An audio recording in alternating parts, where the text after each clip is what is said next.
அனைவருக்கும் வணக்கம். கவிதை தினம்.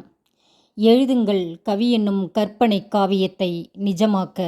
புத்தி என்னும் கூர்மையால் எழுதுகோல் கொண்டு வெண்மைத்தாளில் பதிவிடுங்கள். இன்று எழுதுவது நாளை உயிர்ப்பிக்கப்படும் என்று.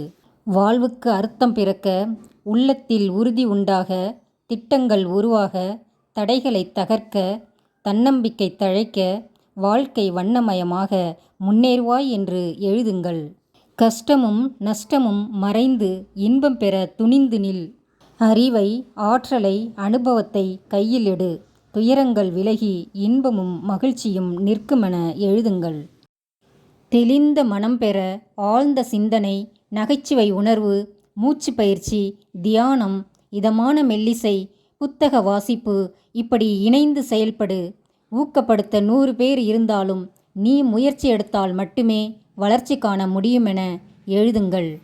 வேண்டாத எண்ணங்களை, கசப்பான அனுபவங்களை இவற்றையெல்லாம் வெளியேற்றி, மனதை மெருகேற்றி, வாழ்க்கையை ஒளிமயமாக்க மனம் கோவிலானால் வாழ்க்கை கோபுரமாய் உயர்ந்து நிற்குமென எழுதுங்கள். தீமைக்கு தீமை கட்டாயமுண்டு, நன்மைக்கு நன்மை நிச்சயம் உண்டு. ஆகையால் செய்யும் செயல் சிறப்பாக உயர்ந்திருந்தால் வாழ்வு உயருமென எழுதுங்கள். ஒவ்வொரு பதிவும் கற்பனையானாலும் நாளை உயிர்ப்பிக்கும் என நம்பிக்கையுடன் எழுதிட எழுந்து வா எழுத்தாளே. நன்றி.